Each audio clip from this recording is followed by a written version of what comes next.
ព្រឹត្តិការណ៍រត់ដើម្បីមិត្តភាពអបអរសាទរខួបលើកទី65នៃទំនាក់ទំនងការទូតរវាងប្រទេសកុយបានិងប្រទេសកម្ពុជាឆ្នាំ1960ដល់ឆ្នាំ2025ប្រារព្ធឡើងដើម្បីរឹតចំណងមិត្តភាពកីឡានិងសហប្រតិបត្តិការនានារវាងប្រទេសទាំងពីរក្រោមប្រធានបទគាំទ្រកីឡាមិត្តភាពដើម្បីសន្តិភាពដែលជាសញ្ញាណនៃមិត្តភាពដ៏ជិតស្និទ្ធនិងការចែករំលែកតម្លៃវប្បធម៌កីឡានិងសន្តិភាពរវាងប្រជាជននៃប្រទេសទាំងពីរឯកឧត្តមបណ្ឌិតសុភាចារហុងជុនរិនអបនាយករដ្ឋមន្ត្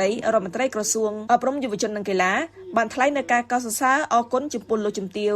Melina Caridet ដែលជាឯកអគ្គរដ្ឋទូតគុយបាប្រចាំប្រទេសកម្ពុជាដែលបានផ្ដួចផ្ដើមរៀបចំព្រឹត្តិការណ៍នេះឡើងដើម្បីជាសក្ខីភាពជាដៃគូដ៏រឹងមាំរវាងគុយបានិងកម្ពុជាជាពិសេសការលើកទឹកចិត្តដល់ការចូលរួមរបស់សហគមន៍ឲ្យចេះស្រឡាញ់កីឡានិងស្រឡាញ់ការពារសន្តិភាពឯកអគ្គរដ្ឋទូតគុយបាលោកជំទាវ Melina Caridet បានគូបញ្ជាក់ថាការរត់ប្រណាំងមិត្តភាពដើម្បីឧទ្ទិសដល់ខួបលើកទី65នៃការបង្កើតទំនាក់ទំនងការទូតរវាងគុយបានិងប្រទេសកម្ពុជានៅពេលនេះគឺចាប់ផ្ដើមពីការរំលឹកយើងឈរក្នុងសាមគ្គីភាពជាមួយអ្នកដែលរងគ្រោះក្នុងអំឡុងពេលការធ្វើប៉ះទង្គិចគ្នាដោយប្រដាប់អាវុធនៅតាមព្រំដែនកម្ពុជាថៃគុយបាបានតស៊ូមតិសម្រាប់ដំណោះស្រាយដោយសន្តិវិធីនិងចរចាចំពោះភាពតានតឹងដែលនឹងអនុញ្ញាតឲ្យមានការស្ដារឡើងវិញនូវសន្តិភាពយូរអង្វែងរវាងប្រជាជាតិនៃប្រទេសទាំងពីរលោកជំទាវបន្ថែមថាប្រជាជាតិទាំងពីរបានអះអាងជាថ្មីនៅការបដិញ្ញាចិត្តរបស់ពួកគេចំពោះកិច្ចសហប្រតិបត្តិការលើវិស័យជាច្រើនដោយផ្ដោតលើការឆ្លុះបញ្ចាំងពីសេចក្តីប្រាថ្នារួមគ្នារបស់ពួកគេសម្រាប់សហគមន៍មួយដែលមានអនាគតរួមយើងបដិញ្ញាពង្រឹងទំនាក់ទំនងវប្បធម៌ជាកន្លែងចែករំលែកដើម្បីនាំឲ្យប្រជាជនយើងនិងការពិតរបស់ពួកគេ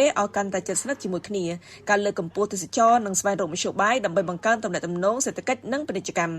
សូមបញ្ជាក់ថាកម្មវិធីរត់ដើម្បីមិត្តភាពអបអរសាទរខួបលើកទី65ឆ្នាំនៃទំនាក់ទំនងការទូតរវាងប្រទេសកុយបានិងប្រទេសកម្ពុជាបានប្រារព្ធធ្វើឡើងនៅព្រឹកថ្ងៃអាទិត្យម្សិលមិញនេះដើម្បីរឹតចំណងមិត្តភាពកីឡានិងសហប្រតិបត្តិការនានារវាងប្រទេសទាំងពីរក្រោមប្រធានបទគាំទ្រកីឡាមិត្តភាពដើម្បីសន្តិភាពដោយមានការចូលរួមពីអង្គទូតមន្ត្រីពាក់ព័ន្ធកីឡាករកីឡាការិនីចូលរួមជាច្រើនកក